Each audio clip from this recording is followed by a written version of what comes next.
आज हम पढ़ने वाले हैं प्रोनाउन के सारे कॉन्सेप्ट्स और रूल्स। प्रोनाउन का पूरा चैप्टर बिल्कुल बेसिक से और डिटेल में डिस्कस करेंगे और इनसे रिलेटेड क्वेश्चंस को भी डील करेंगे। और पहली सबसे इम्पोर्टेंट बात कि ये चैप्टर आगे आने वाले सभी चैप्टर्स का बेस है। तो अगर आपने ये चैप्टर अच्छे से समझ लिया तो आगे भी आपको सारे कॉन्सेप्ट्स अच्छे से समझ में आएंगे। तो वीडियो को पूरा देखना ताकि आपके सारे कॉन्सेप्ट्स अच्छे से क्लियर हो जाए।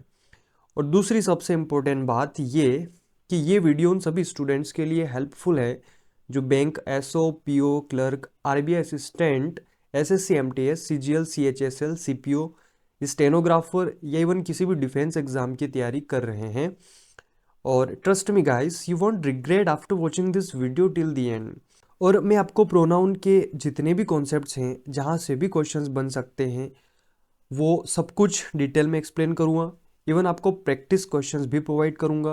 तो बने रहे एवी इंग्लिश होम के साथ। और अभी तक आपने चैनल को सब्सक्राइब नहीं किया तो पहले चैनल को सब्सक्राइब कर ले, बेल आइकन को सिलेक्ट कर ले ताकि न्यू वीडियोस की अपडेट मिल जाए। And one more request guys, please like this video if you find it useful for your studies. Let's begin the journey. सबसे पहले प्रोनाउन की बेसिक डेफिनेशन समझ लेते हैं। Pronoun is a word which is used in place of noun to stop the repetition of the noun। बहुत basic है। Noun की repetition को रोकने के लिए हम प्रोनाउन का यूज करते हैं। जैसे कि हमने प्रीवियस क्लासेस में नाउन के बारे में हमने सीखा था। Name of a person, place, thing, idea, action, quality etcetera are called nouns. That's why noun के स्थान पर आने वाले वर्ड्स को ही हम प्रोनाउन कहते हैं। चलिए एग्जाम्पल के थ्रू हम इसको अच्छे से क्लियर कर लेते हैं। एग्जाम्पल दिया है, Rohan is an English teacher. Rohan teachers quite good. One day Rohan meets Shivani. Shivani is also a teacher. After a few years Rohan and Shivani get married. तो इस एग्जाम्पल में हमें एक बात समझ में आ रही है कि बार बार इनके नाम का रिपीटिशन हो रहा है।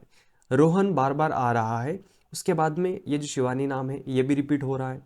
तो इसकी वजह से ये जो लैंग्वेज है, इस लैंग्वेज में एक हल्का सा एक वीकनेस आ जाता है, या फिर यूँ कहे कि इस रिपीटिशन की वजह से हमारी लैंग्वेज थोड़ी सी डल या फिर थोड़ी बोरिंग लगने लगती है। तो इसीलिए हम इस चीज़ को अवॉइड करने के लिए हम प्रोनाउन का यूज़ करते हैं। जैसे कि यहाँ पे देख सकते हैं। अब इस एग्जाम्पल को फिर से हम पढ़ेंगे। Rohan is an English teacher. He teachers quite good. यहाँ पे रोहन के लिए हमने ही का यूज़ कर लिया है। One day he meets Shivani. फिर से हमने यहाँ पे रोहन की जगह हमने ही का यूज़ कर लिया। एक दिन वो शिवानी से मिलता है। अब शिवानी नाम जब दोबारा रिपीट हुआ यहाँ पर तो इसके लिए हमने शी का यूज़ कर लिया है। She is also a teacher. After a few years they get married. जब इन दोनों का नाम एक साथ आ रहा था, रोहन एंड शिवानी, तो उनकी जगह हमने दे का यूज़ कर लिया है। तो इस तरीके से हम उन नाम की जगह प्रोनाउन का यूज़ कर रहे हैं ताकि वो डबल रिपीट ना हो। तो आई थिंक ये छोटी सी चीज़ है, बिल्कुल बहुत ही सिंपल, आपको समझ में आया होगा कि हम प्रोनाउन का यूज़ क्यों करते हैं। ठीक है, अब चलते हैं हम प्रोनाउन के प्रकार या उनके काइंड्स पर। तो इनको हम पढ़ने वाले हैं। बेसिकली जो प्रोनाउन के प्रकार होते हैं, इसके टाइप जो होते हैं वो 10 टाइप होते हैं। जैसे कि फर्स्ट वाला है personal pronoun, possessive pronoun, distributive pronoun, demonstrative pronoun, reflexive pronoun, emphatic, reciprocal, indefinite pronouns, relative pronouns and interrogative pronouns. तो ये इसके टाइप्स है। बट हम इनमें से जो हमारे एग्जाम के पॉइंट ऑफ व्यू से इम्पोर्टेंट होते हैं, जहाँ से क्वेश्चंस बन सकते हैं, हम उन्हीं को डील करेंगे। हम सभी प्रोनाउंस को डिटेल में डिस्कस नहीं करेंगे बिकॉज इतने सारे इंपॉर्टेंट बनते भी नहीं हैं और इनसे कुछ कॉन्सेप्ट बनते हैं जहाँ से एग्जाम में क्वेश्चन पूछे जाते हैं, हम उन्हीं को डिस्कस करेंगे। और सबसे मेन इंपॉर्टेंट जो होता है हमारा पर्सनल प्रोनाउन होता है, इसको हम बहुत ही अच्छे से बारीकी से डिस्कस करेंगे और इसी में हमारे आज की पूरी क्लास हो जाएगी। तो इसीलिए सबसे पहले हम डिस्कस करेंगे पर्सनल प्रोनाउन को, उसके बाद में थोड़ा थोड़ा करके हम इनको पढ़ लेंगे अच्छे से। आइए सबसे पहले पढ़ेंगे पर्सनल प्रोनाउन को। देखिए जैसे कि नाम से ही क्लियर है, पर्सनल यानी कि पर्सन से बना है।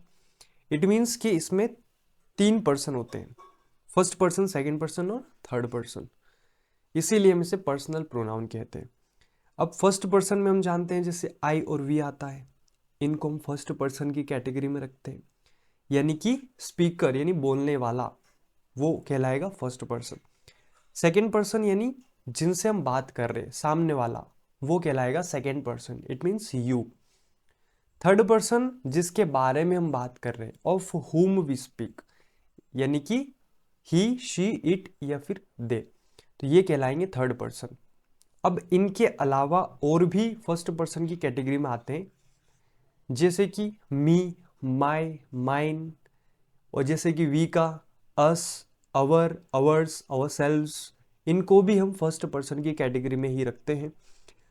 इसी प्रकार से सेकेंड पर्सन की कैटेगरी में जैसे यू से बनते हैं your, your selves, your self, तो इस टाइप के और भी इनमें पूरा इनका ग्रुप होता है जिनको हम सेकेंड पर्सन की कैटेगरी में रखते हैं। इसी तरीके से थर्ड पर्सन में भी इनमें और भी होते हैं, सिर्फ यही नहीं है। जैसे ही से भी बनते हैं हीज, हिम, हिमसेल्फ, शी से भी बनते हैं जैसे हर, हर्स, हरसेल्फ, इट से जैसे ईट, इट्स, इटसेल्फ। तो इसी तरीके से इनके अलग अलग ग्रुप हैं। तो सबसे पहले हम इनके ग्रुप को और इनकी कैटेगरीज को डिस्कस करेंगे। आ जाइए, यहाँ पे ये जो टेबल दी है ये पूरी इंग्लिश लैंग्वेज की सबसे मोस्ट इम्पोर्टेंट टेबल है। बहुत बहुत बहुत ही इम्पोर्टेंट टेबल है और यहाँ से हमारे एक एक कॉन्सेप्ट क्लियर होने वाले हैं। तो बड़े ध्यान से, बड़े प्यार से इसको समझिए। जैसा हमने अभी देखा, फर्स्ट पर्सन, सेकेंड पर्सन और थर्ड पर्सन, ये पर्सन है, बट इन पर्सन की भी कैटेगरी हो गई, यानी इनमें फर्स्ट पर्सन में सिंगुलर और प्लूरल दोनों ही होते हैं, सेकेंड पर्सन में भी सिंगुलर और प्लूरल दोनों ही होते हैं। उसी प्रकार से थर्ड पर्सन में भी सिंगुलर और प्लूरल की कैटेगरी दी हुई है। तो सबसे पहले हम समझेंगे कि ये जो फर्स्ट और सेकेंड और थर्ड पर्सन में कौन सिंगुलर है, कौन प्लूरल है, किसका यूज़ हम सब्जेक्ट के रूप में करते हैं, किसका यूज़ हम ऑब्जेक्ट के रूप में करते हैं, और किसको हम पसेसिव एडजेक्टिव कहते हैं, किसको हम पसेसिव प्रोनाउन कहते हैं। ठीक है, उन सभी को हम डिस्कस करेंगे। और इनको हम केस बोलते हैं, हिंदी में इनको कारक बोलते हैं। हम इनमें कारक पढ़ने वाले हैं जो बहुत इंपॉर्टेंट है, पूरी इंग्लिश लैंग्वेज में सबसे मोस्ट इम्पोर्टेंट है। यही हमारा एक फाउंडेशन है जहाँ से हमारी इस लैंग्वेज का फाउंडेशन हम स्ट्रॉन्ग करने वाले हैं। तो आइए, सबसे पहले सब्जेक्ट के रूप में फर्स्ट पर्सन का हम यूज़ करेंगे। जैसे सिंगुलर है तो आई को हम सिंगुलर कंसिडर करते हैं, एज ए सब्जेक्ट इसको ट्रीट करेंगे। और ये जो वी होता है ये प्लूरल होता है बट ये फर्स्ट पर्सन होता है, यानी कि जब भी आई को ऑब्जेक्ट के रूप में हम यूज़ करना चाहें तो कैसे करेंगे, तो आई का ऑब्जेक्टिव केस जो होता है वो मी होता है। और उसी तरीके से उसका पसेसिव एडजेक्टिव। अब पसेसिव एडजेक्टिव का मतलब क्या, देखो, पजेस मतलब होता है अधिकार बताना, ये एक वर्ब है, पजेस यानी अधिकार बताना, इसी से बनता है पजेशन यानी अधिकार। तो इसी से ये बना है पजेसिव एडजेक्टिव, इट मीन्स कि अधिकारवाचक विशेषण, अधिकारवाचक विशेषण इसे हम कहेंगे। तो आई का पजेसिव एडजेक्टिव क्या बन जाएगा, माई बन जाएगा। उसी प्रकार से पजेसिव प्रोनाउन यानी कि अधिकारवाचक सर्वनाम इसे हम कहेंगे, तो आई का पजेसिव प्रोनाउन वो माइन बन जाएगा। ठीक है, और ये रिफ्लेक्सिव प्रोनाउन है, इनको हम आगे डिस्कस करेंगे जब इनकी कैटेगरी आएगी, तब आगे इनको डिटेल में डिस्कस करेंगे। बट मैंने यहाँ थोड़ा सा बता दिया है ताकि ये साथ साथ में हम इसको भी सीखते चलें कि आई का रिफ्लेक्सिव प्रोनाउन क्या बन जाएगा, माई सेल्फ बन जाएगा। जैसे पसेसिव एडजेक्टिव है तो इसमें सेल्फ लगा देंगे तो माई सेल्फ बन जाएगा इसका। जैसे फर्स्ट पर्सन में ये जो वी है ये प्लूरल है तो इसका ऑब्जेक्टिव केस बन जाएगा अस, पसेसिव एडजेक्टिव बन जाएगा आवर, और पसेसिव प्रोनाउन बनेगा आवर्स, और रिफ्लेक्सिव प्रोनाउन इसका बन जाएगा आवर सेल्व्स। बिकॉज ये प्लूरल है तो इसीलिए हम सेल्व्स लगाएंगे। ठीक है, सेकेंड पर्सन में यू सिंगुलर और प्लूरल दोनों का काम करता है। अब सिंगुलर और प्लूरल दोनों कैसे, तो आप एक एग्जांपल से समझिए। जैसे मैंने कहा I will call you later, तो इस वाले सेंटेंस में ये जो यू है ये सिंगुलर का काम कर रहा है। बट अगर मैं कहूँ जैसे कि all of you have to follow the traffic rules, तो यहाँ पर ये जो यू है ये प्लूरल का काम कर रहा है। तो इस तरीके से यू दोनों तरीके से ट्रीट होता है। अब यहाँ पे देख सकते हैं ये जो यू है इसका ऑब्जेक्टिव केस यू ही रहेगा, और इसका पसेसिव एडजेक्टिव बन जाएगा यूअर एंड पसेसिव प्रोनाउन बनेगा यूअर्स। और इसका रिफ्लेक्सिव प्रोनाउन जो बन जाएगा यूअर सेल्फ, यानी सिंगुलर अगर है तो यूअर सेल्फ और प्लूरल है तो यूअर सेल्व्स। उसी तरीके से थर्ड पर्सन की कैटेगरी में हम देखेंगे ही शी इट, ये तीनों ही सिंगुलर होते हैं, बट ये जो दे होता है प्लूरल होता है। तो सबसे पहले ही का देख लेते हैं। ही का ऑब्जेक्टिव केस हिम बन जाएगा, possessive adjective his, possessive pronoun ये हिज ही रहेगा, और इसका रिफ्लेक्सिव प्रोनाउन जो है वो हिमसेल्फ बनता है। इसी प्रकार शी का देख लेते हैं। शी का क्या बन जाएगा हर, और पसेसिव एडजेक्टिव इसका हर, पसेसिव प्रोनाउन हर्स बनेगा, और रिफ्लेक्सिव प्रोनाउन हर सेल्फ। अब इट होता है, इसमें इट सिंगुलर होता है, इसका ऑब्जेक्ट सेम होता है, इसका ऑब्जेक्ट सेम ही रहेगा, और पसेसिव एडजेक्टिव जो है इसका इट्स बन जाएगा, बट इसका पसेसिव प्रोनाउन नहीं बनेगा। ये बात आप ध्यान रखिएगा, इसका पसेसिव प्रोनाउन नहीं बनता है, और रिफ्लेक्सिव प्रोनाउन इसका इटसेल्फ बन जाएगा। और अगला है दे, तो दे का ऑब्जेक्टिव केस बन जाएगा देम, पसेसिव एडजेक्टिव देयर, और पसेसिव प्रोनाउन देयर्स, और रिफ्लेक्सिव प्रोनाउन इसका बन जाएगा देमसेल्व्स। आप एक बात ध्यान रखिएगा, पूरी इंग्लिश में दो ही ऐसे सब्जेक्ट हैं, यानी कि दो ही ऐसे सब्जेक्ट हैं जिनका ऑब्जेक्टिव केस सेम होता है। यानी क्या, एक तो ये यू का ऑब्जेक्ट सेम है ना, और एक और इट, इसका भी ऑब्जेक्ट सेम है। ठीक है, ये टेबल बहुत इंपॉर्टेंट है, आपको ये टेबल एकदम बहुत अच्छे से क्लियर होनी चाहिए। इसके सारे जितने भी टर्म्स हैं, जितने भी वर्ड्स हैं, इनका नॉलेज आपको होना चाहिए, तभी उनको हम लॉजिकली सॉल्व कर पाएंगे। बहुत क्रूशल है, बहुत इंपॉर्टेंट है, इनको सीखना बहुत बहुत ज़रूरी है, यहाँ से आपका फाउंडेशन स्ट्रांग होगा। तो मैं एक बार फिर बोल रहा हूँ कि ये टेबल को बहुत अच्छे से आप प्रैक्टिस करके याद करिए, और ये जितने भी केसेस हैं इनको अच्छे से रिमेंबर करिए, अच्छे से ध्यान रखिए। अब मैं आपको इसमें एक और सबसे मोस्ट इम्पोर्टेंट चीज़ बताने वाला हूँ कि ये जो जितने भी पॉजिटिव एडजेक्टिव्स हैं जो भी हमने पढ़े, माई, अवर, यूअर, हिज, हर, इट्स और देयर, इन सब के बाद में हमेशा नाउन का यूज़ किया जाएगा। कभी भी पॉजिटिव एडजेक्टिव अकेले यूज़ नहीं किए जाएंगे। ये हम आगे डिस्कस करेंगे। अभी अभी आपको समझ में आ जाएगा कि हम इनके साथ में नाउन का यूज़ क्यों करते हैं और इनको अकेले हम यूज़ क्यों नहीं कर सकते हैं।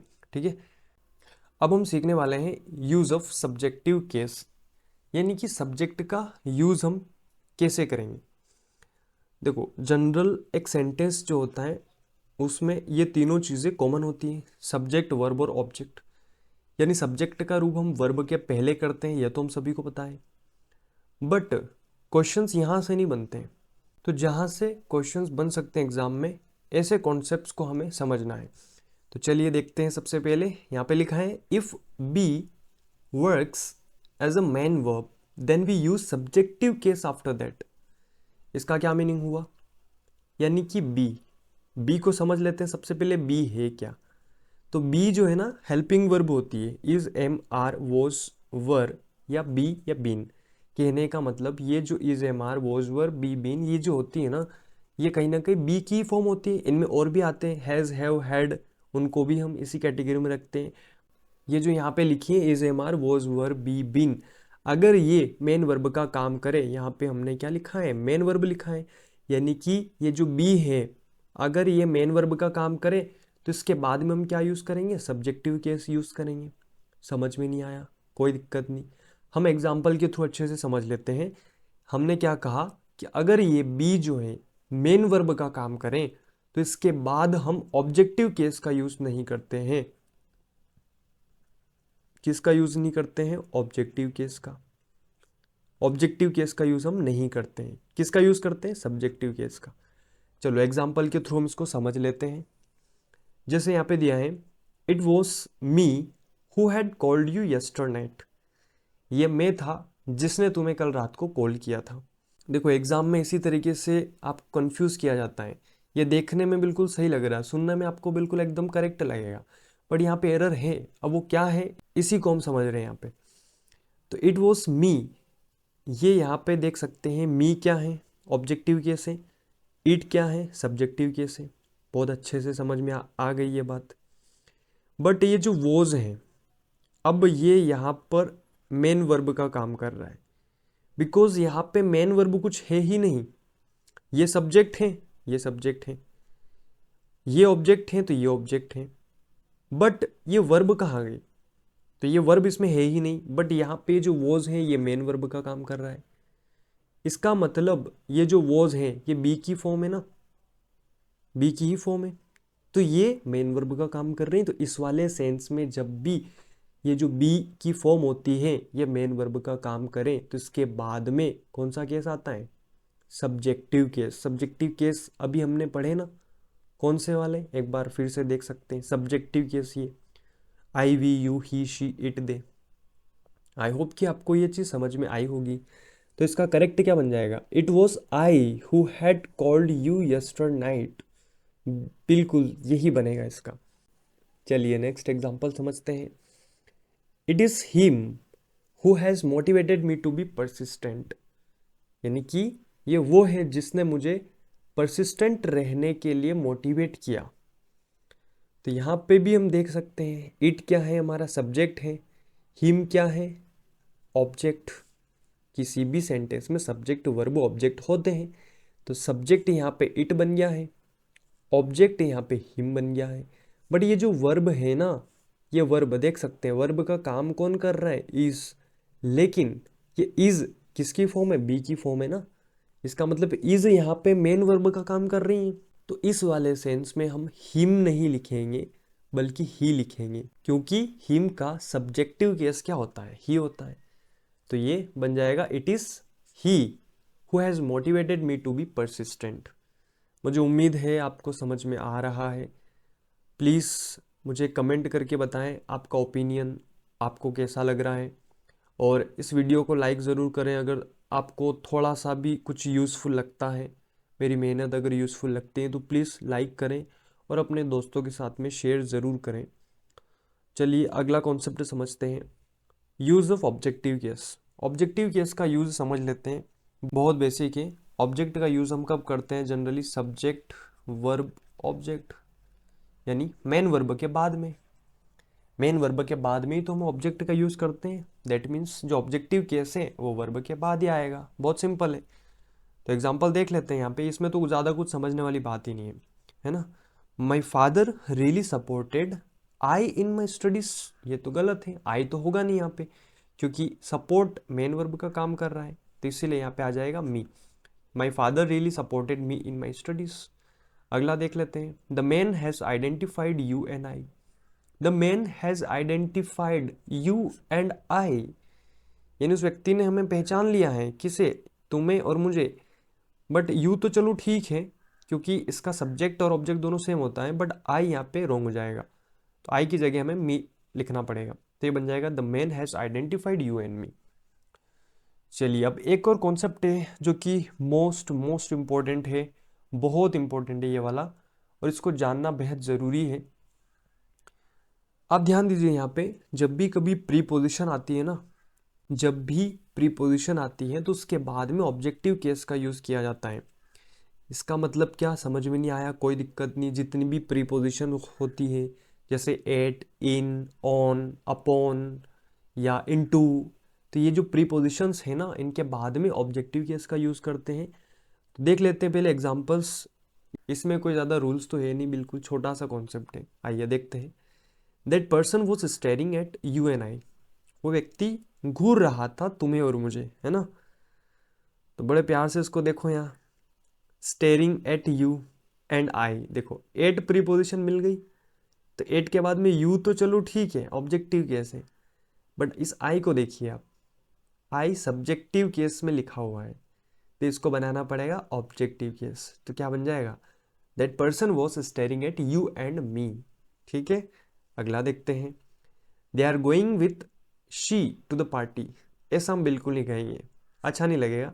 और साथ ही साथ ये भी देख सकते हैं विथ प्रीपोजिशन लगा रखी है, तो ये बन जाएगा they are going with her to the party. ठीक है, next, nobody replied my questions but he. Nobody replied my questions but he. देखो बट जो होता है ना वो दो तरीके से काम करता है, हम आपको यहाँ पर समझा देते हैं। बट जो होता है वो एक तो प्रीपोजिशन का काम भी करता है और एक वो कंजक्शन का काम भी करता है। समझ में नहीं आया सर कैसे? देखो, प्रीपोजिशन मतलब जैसे यहाँ पे यूज हुआ है, और कंजक्शन का मतलब मैं आपको एग्जांपल देके समझाता हूँ। जैसे the man is rich but he is not happy. The man is rich but he is not happy. तो यहाँ पे दो अलग अलग सेंटेंस है ना, the man is rich and another sentence is he is not happy. तो उन दोनों सेंटेंस को जोड़ने के लिए हमने बट का यूज किया है। तो यहाँ पर बट कंजक्शन का काम कर रहा है, लेकिन इस वाले सेंटेंस में देख सकते हैं ये जो बट है ये प्रीपोजिशन का काम कर रहा है। और जब ये बट प्रीपोजिशन का काम करता है तो इसका मीनिंग निकलता है के सिवाय, को छोड़कर, को छोड़कर। बट अगर कंजक्शन का काम करता है तो पता ही है कंजक्शन का काम करेगा तो उसमें इसका मीनिंग निकलेगा किंतु, परंतु। ठीक है, तो यहां पे देख सकते हैं, एक बार फिर से इसको देखिए कि nobody replied my questions but ही, किसी ने भी मेरे सवाल का जवाब नहीं दिया उसको छोड़ करके। तो यहां पे जो बट है प्रीपोजिशन का काम कर रहा है।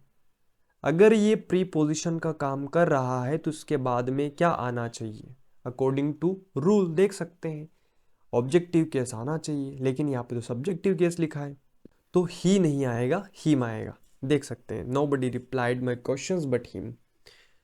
तो आपको ये कॉन्सेप्ट ध्यान रखना है, ठीक है। बट दो तरीके से काम करता है, प्रीपोजिशन और कंजक्शन। और इसमें कोई डाउट की बात नहीं है कि सर हम कैसे पहचानेंगे कि ये प्रीपोजिशन का काम करेगा या कंजक्शन का काम करेगा। आपको सेंटेंस को पढ़कर ही समझ में आ जाएगा, ठीक है। तो आप निश्चिंत रहें कि आपको समझ में आएगा नहीं आएगा, इस बात की टेंशन ना रखें। अब दोस्तों कुछ सवाल हैं, कुछ प्रैक्टिस टेस्ट हैं, उनको देख लेते हैं। आइए डिस्कस करते हैं। फर्स्ट वाला, it was him who took the whole responsibility of telling a lie to his parents. तो ये वो था जिसने सारी रिस्पॉन्सिबिलिटी ली अपने पेरेंट्स से झूठ बोलने की। तो यहाँ ये जो लिखा है ना इट, ये हमारा सब्जेक्ट हो गया और ये ऑब्जेक्ट का काम कर रहा है। बट इन दोनों के बीच में जो वॉज है ये मेन वर्ब का काम कर रहा है। और जब बी की कोई फॉर्म मेन वर्ब का काम करे तो उसके बाद में कौन सा केस आना चाहिए? उसके बाद में सब्जेक्टिव केस आना चाहिए। इसका मतलब यहाँ पे हिम नहीं होगा, ही होगा। It was he who took the whole responsibility of telling a lie. तो एरर हमारे पार्ट नंबर ए में। बड़े प्यार से हम नेक्स्ट क्वेश्चन को करेंगे। The chairperson of this corporation authenticated she as an interim manager. देखिए एन, एक तो एरर हमने खुद ही इसमें कर दी, एन इंट्रीम मैनेजर आएगा of the headquarter of New Delhi. तो ये जो चेयरपर्सन है कॉरपोरेशन के, उनको ऑथेंटिकेट किया गया है। इट मीन्स कि उनको प्रामाणिकता दी गई है, उनको ऑथेंटिकेट किया गया है। इट मीन्स कि उनको अथोराइज किया गया है, उनको अधिकार दिए गए हैं किसके? एज अ इंट्रीम मैनेजर, यानी कि इनको बोलते हैं अंतरिम। अंतरिम बोलते हैं ना इंट्रीम, यानी कि जब तक कि कोई नया पर्सन उस पद को ग्रहण ना कर ले, जब तक कि कोई नया पर्सन सिलेक्ट ना हो जाए, तब तक जो पर्सन सिलेक्ट किया जाता है उसको हम इंट्रीम बोलते हैं। दैट मीन्स कि यहाँ पे ऑथेंटिकेटेड मेन वर्ब का काम कर रहा है और मेन वर्ब के बाद में तो ऑब्जेक्टिव केस आता है ना। तो ये बन जाएगा the chairperson of this corporation authenticated her as an interim manager of the headquarter for new Delhi. So part number B में एरर हो जाएगी। चलिए नेक्स्ट क्वेश्चन को करेंगे। You really took care of she when she was facing serious diseases. देखो बहुत easy है, बहुत आसान है। You really took care of, you really took care of. देखो ऑफ के बाद में क्या आना चाहिए? ऑब्जेक्टिव केस आना चाहिए, बिकॉज ऑफ क्या है? प्रीपोजिशन है। अगर प्रीपोजिशन है तो यहाँ पे ऑब्जेक्टिव केस शी का क्या बन जाएगा? हर बनाना पड़ेगा।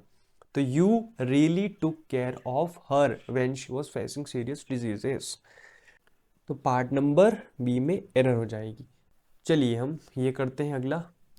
The success of the team depends on he and his teammates working together. बहुत साफ हमें दिखाई दे रहा है डिपेंड्स ऑन, यानी कि जैसे ही ऑन आया, प्रीपोजिशन आई, इसका मतलब इसके बाद में सब्जेक्टिव केस नहीं ऑब्जेक्टिव केस आता है, तो ही नहीं आएगा, यहाँ पे ही आएगा। ठीक है, एरर बी में हो जाएगी। चलिए अगला, बस ये लास्ट ट्राई करते हैं, उसके बाद में नेक्स्ट कॉन्सेप्ट पे चलते हैं। The teacher commended him for his diligent efforts, recognizing him commitment to excellence in both academics and extracurricular activities। इसको करके बताइए, आप पॉज करके ट्राई कर सकते हैं बिल्कुल। इसको एक बार फिर से पढ़िए। द टीचर कमेंडेड हिम यानी तारीफ करना, प्रशंसा करना, फॉर हिज डिलीजेंट एफर्ट्स, उनके परिश्रमी प्रयासों की तारीफ करी टीचर ने। Recognizing him commitment to excellence in both academics and extra curricular activities, यानी इन दोनों चीजों में, एकेडमिक्स में और एक्स्ट्रा करिकुलर एक्टिविटीज में एक्सीलेंस के प्रति उनका जो कमिटमेंट है, के प्रति जो उनका कमिटमेंट, किसका कमिटमेंट, हिज कमिटमेंट होना चाहिए ना यहाँ पे। ठीक है, एक बार फिर से रीड करके देख लीजिएगा, तो यहाँ पे हिज कमिटमेंट आएगा। ठीक है, बिकॉज ये कमिटमेंट जो है ये नाउन का काम कर रहा है, और हिज जो हो जाएगा हमारा पसेसिव एडजेक्टिव हो जाएगा। क्या हो जाएगा, पसेसिव एडजेक्टिव हो जाएगा। एक बार आप टेबल को ध्यान से देखिएगा, यहाँ पे पसेसिव एडजेक्टिव आएगा, है ना, क्योंकि इसके बाद में नाउन का आना बेहद जरूरी है। चलिए हम अब सीखने वाले हैं पसेसिव एडजेक्टिव और पसेसिव प्रोनाउन का यूज। तो चलिए हम पसेसिव एडजेक्टिव और पसेसिव प्रोनाउन के कुछ रूल्स देख लेते हैं। पसेसिव एडजेक्टिव यहाँ पे दिए हैं, जैसे माई, अवर, यूअर, हिज, हर, इट्स और देयर, ये सारे ही होते हैं पसेसिव एडजेक्टिव यानी अधिकारवाचक विशेषण, जो कि किसी भी नाउन की विशेषता बताते हैं। इनको हम पसेसिव एडजेक्टिव क्यों कह रहे हैं, बिकॉज ये क्या है, एडजेक्टिव है, यानी कि विशेषण है, विशेषता बताते हैं। किसकी बताते हैं, तो नाउन की बताते हैं। कहने का मतलब इनके बाद में नाउन का यूज होगा ही होगा। अब है पसेसिव प्रोनाउन, यानी जैसे mine, ours, yours, his, hers और देयर्स। देखो नाम से क्लियर है, पसेसिव प्रोनाउन क्या बोल रहे हैं हम, अधिकारवाचक सर्वनाम। देखो प्रोनाउन, प्रोनाउन किसे कहते हैं, यानी ऐसे वर्ड जो नाउन की जगह यूज किए जाते हैं। इसका मतलब इनके अंदर नाउन ऑलरेडी है, यानी ये जो वर्ड है इनके अंदर ऑलरेडी नाउन पहले से है। इट मीन्स इनमें हम नाउन का यूज नहीं कर सकते हैं।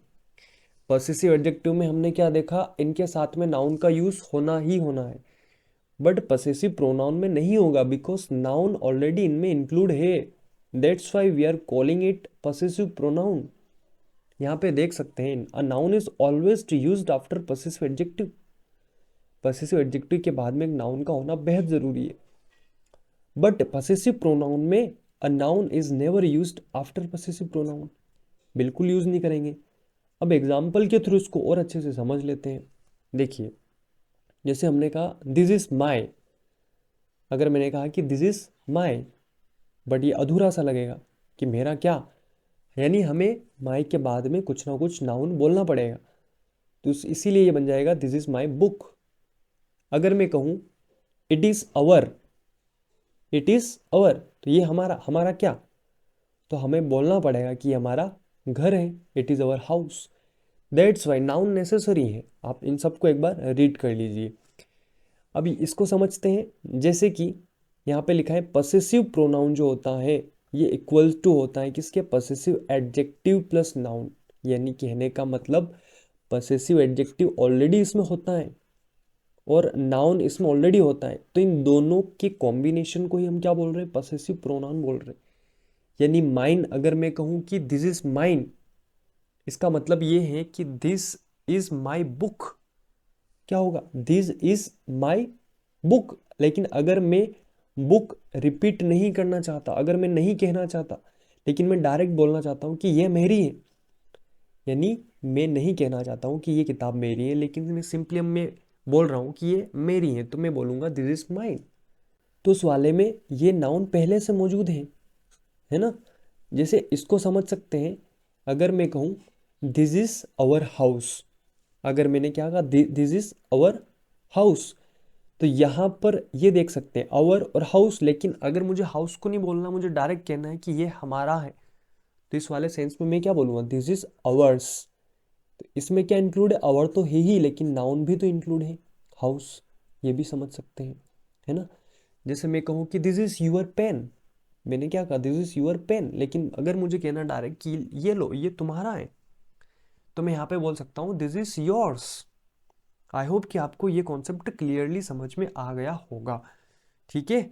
उसी तरीके से और भी एग्जांपल्स हैं, इनको रीड कर लीजिएगा।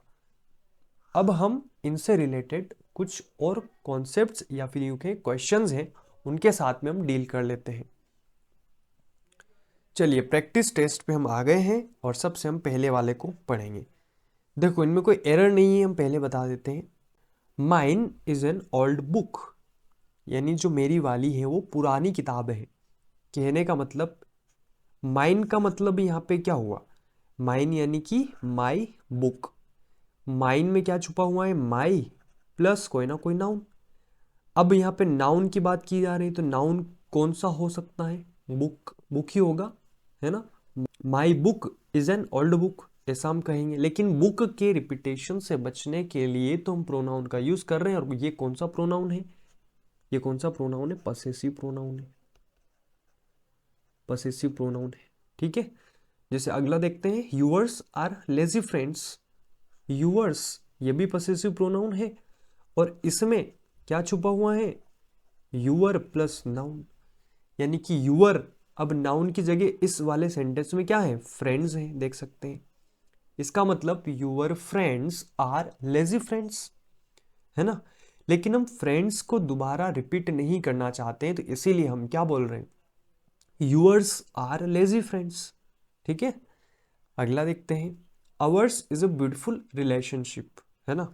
तो अवर्स भी क्या है, पसेसिव प्रोनाउन है, डेफिनेटली है, पसेसिव प्रोनाउन ही है। इसके अंदर क्या छुपा हुआ है, देखो नाउन छुपा हुआ है, अवर प्लस नाउन को ही तो बोलते हैं अवर्स, है ना, अभी हमने सीखा।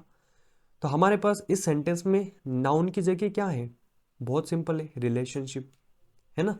कहने का मतलब क्या है, our relationship is a beautiful relationship, यानी हमारा जो रिलेशनशिप है बहुत ही ब्यूटीफुल रिलेशनशिप है।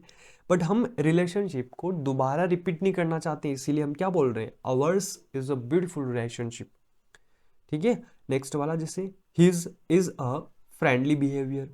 इस वाले सेंटेंस को ना देख के ऐसा लगता है ये तो गलत है, एकदम रॉन्ग है, क्योंकि हिज के बाद में कुछ ना कुछ आना चाहिए, है ना, अधूरा सा लग रहा है। बट ये सही है, बट ये सही है, बिकॉज हिज ये जो होता है पसेसिव प्रोनाउन भी तो होता है, पसेसिव प्रोनाउन भी तो होता है। एक बार फिर से नजर डालिए, देखिए बड़े ध्यान से इसको।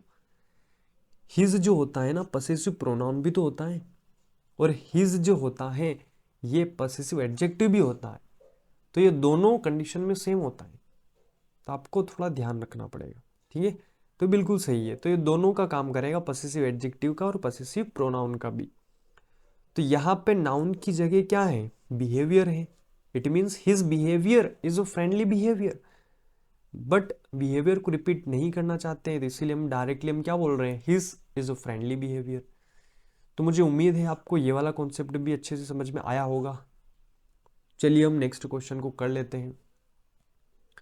आई already know his house but where is your.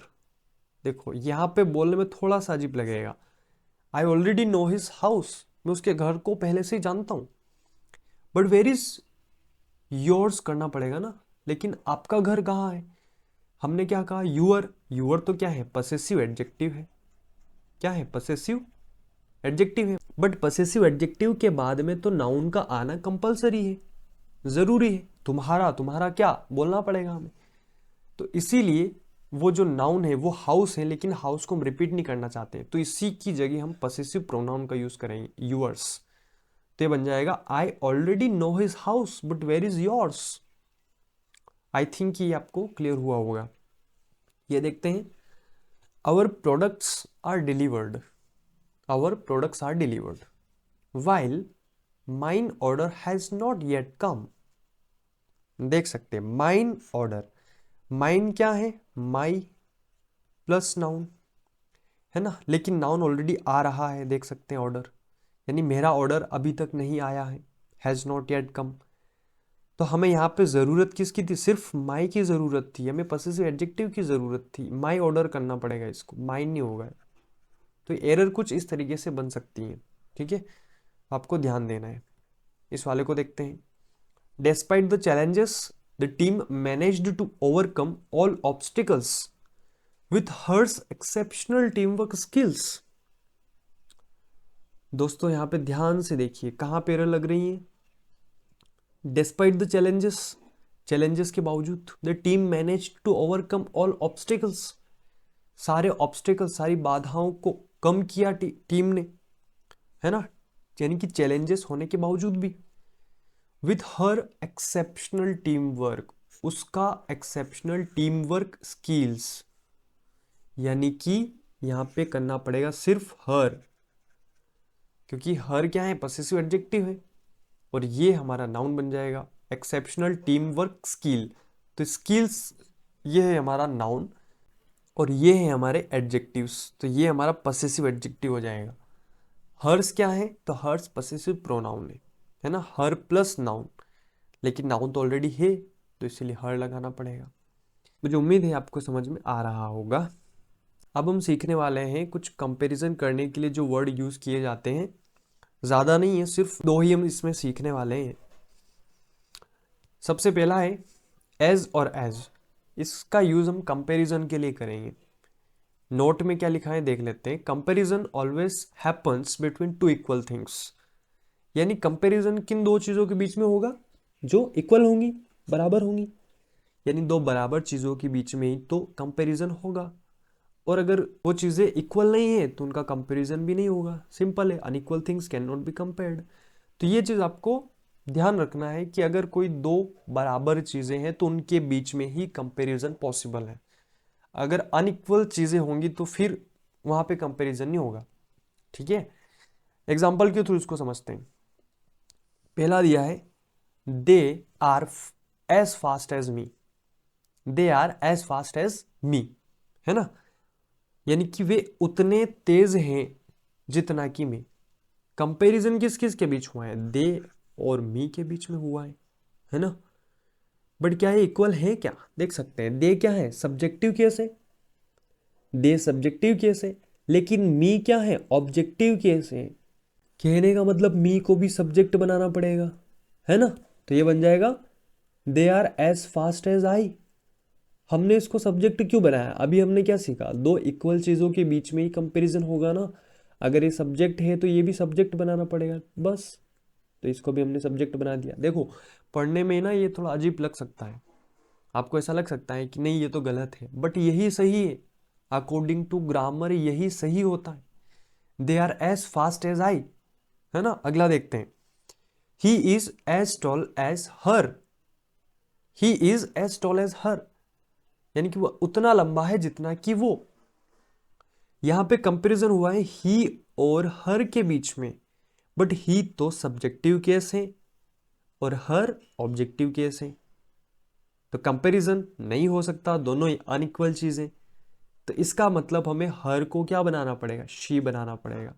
तो ये बन जाएगा he is as tall as she. इसी तरीके से ये बनेंगे और ये सही है। हमें लग सकता है कि गलत है, बट अकॉर्डिंग टू ग्रामर 100% ये सही है। चलिए इस वाले सेंटेंस को बड़े प्यार से समझते हैं। यहाँ पे दिया है you like me as much as she, है ना। अब इसको बड़े ध्यान से समझिए कि you like me as much as she, तो यहाँ पे शी नहीं होगा। अब क्यों नहीं होगा, इसी को हम समझेंगे। तुम मुझे उतना पसंद करते हो जितना कि तुम उसे पसंद करते हो, बेसिकली इसका ये मीनिंग होगा। तुम मुझे उतना पसंद करते हो जितना कि तुम उसे पसंद करते हो। इसका मतलब कंपैरिजन जो हुआ है वो मेरे और उसके बीच में हुआ है। तुम मुझे उतना पसंद करते हो जितना कि तुम उसे पसंद करते हो, यानी कि पसंद तो ये दोनों को कर रहा है, मुझे भी कर रहा है और उसे भी कर रहा है। तो कंपैरिजन मेरे और उसके बीच में हो रहा है ना। कहने का मतलब कंपैरिजन जो मेरे और उसके बीच में हो रहा है। बट यहाँ ये देखो मी जो है ये लाइक का ऑब्जेक्ट है, यानी इसको हम चेंज कर नहीं सकते। यानी ये जो मी है ये ऑब्जेक्टिव केस है, बट ये जो शी है ये सब्जेक्टिव केस है। तो कंपैरिजन दो इक्वल चीज़ों के बीच में होता है। तो यहाँ पर इस शी को भी हमें ऑब्जेक्टिव केस में लिखना पड़ेगा, ठीक है। तो इस तरीके से बन जाएगा you like me as much as her. ठीक है, तो आपको ध्यान देना है कि कंपैरिजन किन दो चीज़ों के बीच में हो रहा है।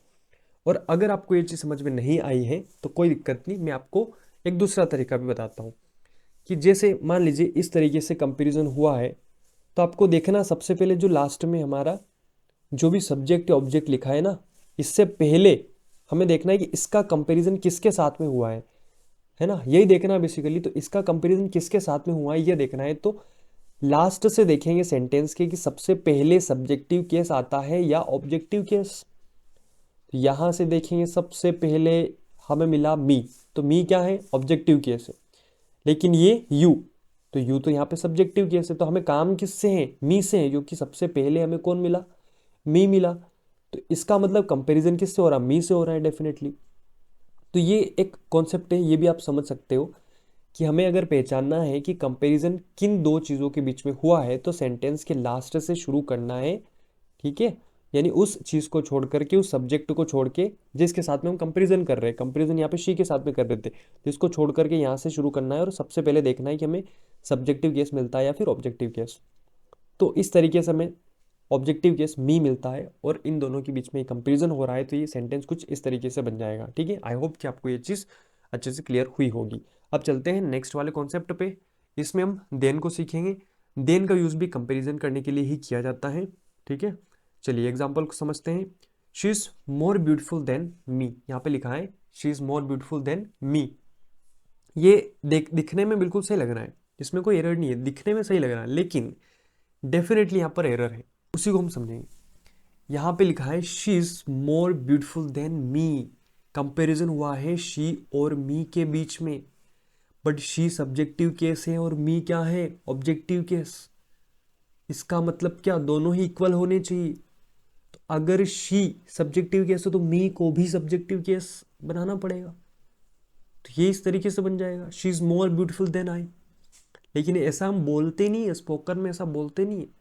अगर मान लीजिए आप ऐसा कभी बोल रहे हो ना पब्लिक में, तो लोग कहेंगे तो गलत इंग्लिश बोल रहा है, बट जबकि आप सही इंग्लिश बोल रहे हो, आपको पता है, आपको आता है। लेकिन जनरल आम बोलचाल की भाषा में हम ऐसे ही बोलते हैं कि she is more beautiful than me. ठीक है, तो ये गलत होता है। तो इसका सही जो होता है वो ये इस तरीके से बनेगा। नेक्स्ट वाला देख लेते हैं। I know you are braver than him, यानी यहाँ पे कोमा लग जाएगा कि आई नो, मैं जानता हूं, you are braver than him, तुम उससे ज्यादा ब्रेव हो, उससे ज्यादा ब्रेव हो यानी ब्रेवर हो। ठीक है, कंपैरिजन किन दो चीजों के बीच में हुआ है, बड़े ध्यान से देखिए, देखो यू और हिम के बीच में हुआ है कंपैरिजन। लेकिन यहाँ पे यू जो है ये सब्जेक्टिव केस है, लेकिन हिम ऑब्जेक्टिव केस है। इसका मतलब हिम को भी सब्जेक्टिव केस में चेंज करना पड़ेगा। तो ये क्या बन जाएगा, I know you are braver than he. ठीक है, नेक्स्ट वाला देखते हैं। She likes me more than he, she likes me more than he, वो मुझे पसंद करती है उससे ज्यादा, किससे ज्यादा, जितना कि वो उसे पसंद करती है। तो यानी कंपैरिजन मेरे और उसके बीच में ही तो हुआ है ना, कंपैरिजन मेरे और उसके बीच में ही तो हुआ है यहाँ पे। और दूसरा ये भी देख सकते हैं कि सेंटेंस के लास्ट से हम देख लेते हैं कि किसके बीच बीच में कंपैरिजन हो रहा है। तो ही से शुरू करेंगे और लास्ट में देखेंगे सबसे पहले मी ही मिलता है। इसका मतलब मी क्या है, ऑब्जेक्टिव केस है। इसको भी हमें क्या बनाना पड़ेगा, ऑब्जेक्टिव केस बनाना पड़ेगा। तो ये बन जाएगा she likes me more than him. तो देखो कभी तो हम देन के बाद में सब्जेक्टिव केस का यूज कर रहे थे, ठीक है, और कभी हम ऑब्जेक्टिव केस का यूज कर रहे हैं। तो ये आपको पहचानना पड़ेगा कि कंपैरिजन किन दो चीजों के बीच में हुआ है। कंपैरिजन हमेशा इक्वल चीजों के बीच में ही होगा।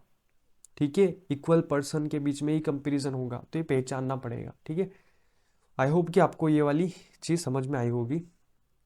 अब इनके और कॉन्सेप्ट या फिर इनको प्रैक्टिस के थ्रू थोड़ा और इनको क्लेरिफाई कर लेते हैं। चलिए इसको देखते हैं। He respects me as much as they, बड़े प्यार से इसको समझेंगे। He respects me as much as they, comparison किन दो चीजों के बीच में हुआ है, बड़े ध्यान से देखिए। वो मेरी रिस्पेक्ट करता है, यानी मेरी उतनी रिस्पेक्ट करता है जितनी कि वे करते हैं। As much as they, comparison हुआ है मी और दे के बीच में, और लास्ट से भी देख सकते हैं, हमारे पास सबसे पहले हमें क्या मिलता है, मी मिलता है, जो कि क्या है, एक ऑब्जेक्टिव केस। इसका मतलब दे को भी ऑब्जेक्टिव केस बनाना पड़ेगा, है ना। तो ये बन जाएगा he respects me as much as them. मुझे उम्मीद है ये वाला कॉन्सेप्ट क्लियर हो गया होगा, ठीक है।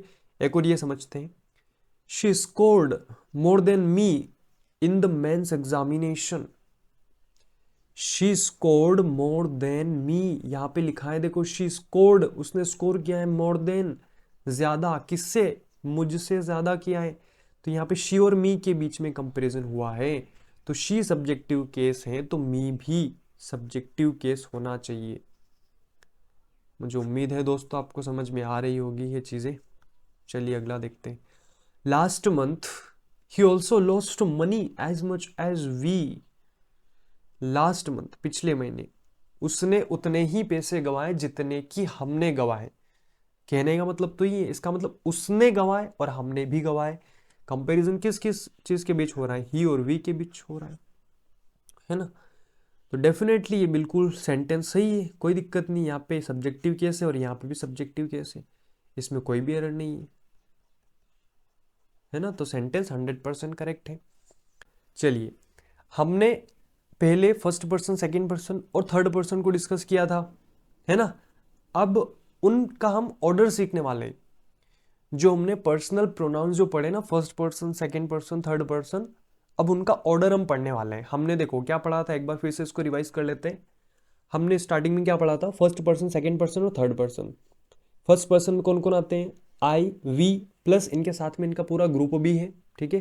जैसे मी, माई, माइन या माई सेल्फ, उसी तरीके से वी का भी है, ठीक है, यू का भी है, और इन ही, शी, इट, दे, इन सब का है। बट हमें सीखना यह है कि अगर मान लीजिए कभी तीनों ही पर्सन एक साथ आ जाए, किसी भी सेंटेंस में तीनों ही पर्सन एक साथ आ जाए, तो उस वाली कंडीशन में किस पर्सन को पहले रखें, फिर उसके बाद में कौन सा पर्सन रखें, फिर उसके बाद में कौन सा रखें, इस ऑर्डर को हमें सीखना है, ठीक है। जनरली यहां से क्वेश्चंस बन जाते हैं एग्जाम में, है ना। हिंदी में तो क्या होता है कि हम किसी भी पर्सन को पहले रख लेते हैं या आगे पीछे हम रख के बोल सकते हैं। जैसे कि मान लो मैं कहूं कि मैं, तुम और वह बाजार जाएंगे। मैं, तुम और वह बाजार जाएंगे, एक सिंपल सेंटेंस है। तो हिंदी में हम इसको ऐसा भी बोल सकते हैं कि वह, तुम और मैं बाजार जाएंगे, या फिर यूं भी बोल सकते हैं तुम, वह और मैं बाजार जाएंगे। किसी भी तरीके से आगे पीछे इनको रख सकते हैं, बट इंग्लिश में ऐसा नहीं होता है। तो इनके लिए ना एक ऑर्डर फिक्स किया गया है, तो उस ऑर्डर को पढ़ना जरूरी है। और यहाँ से एग्जाम में कई बार क्वेश्चंस बने भी हैं, है ना। तो प्रीवियस ईयर में जितने भी एग्जाम्स हैं उनमें इनमें से क्वेश्चंस आते ही आते हैं, ठीक है। तो इसका जो ऑर्डर है वो है 2-3-1, ये इसका जनरल ऑर्डर है। अब 2-3-1 यानी सेकेंड पर्सन, थर्ड पर्सन और फर्स्ट पर्सन, ठीक है।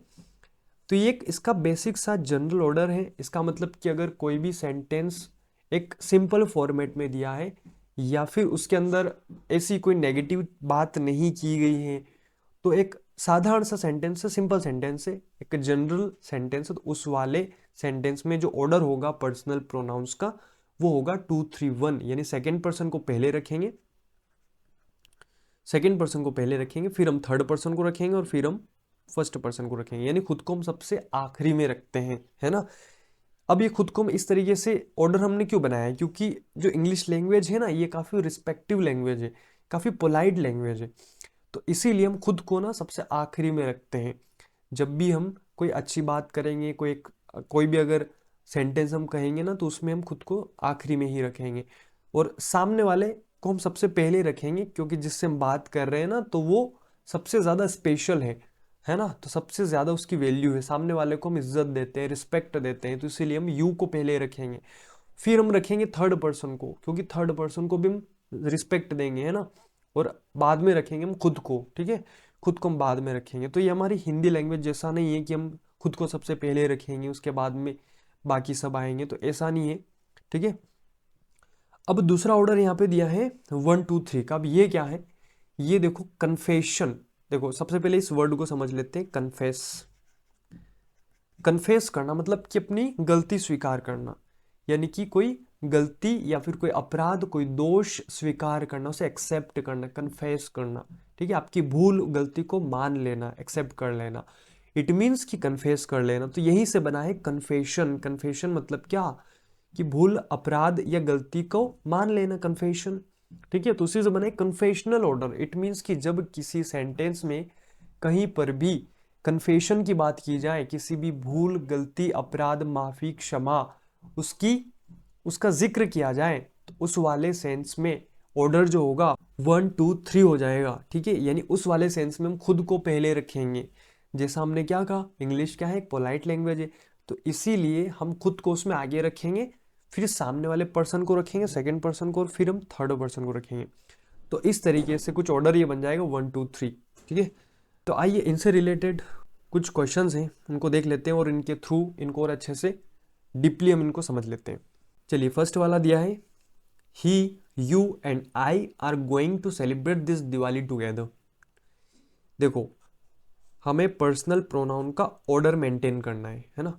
सेंटेंस बिल्कुल नॉर्मल है, ठीक है, बिल्कुल पॉजिटिव है, नॉर्मल है, जनरल ऑर्डर है, यानी यहाँ पे जनरल ऑर्डर फॉलो होगा। कौन सा, 2 3 1 का, ठीक है। इसका मतलब सेकंड पर्सन पहले आएगा, ठीक है, फिर थर्ड पर्सन आएगा और फिर फर्स्ट पर्सन आएगा, ठीक है।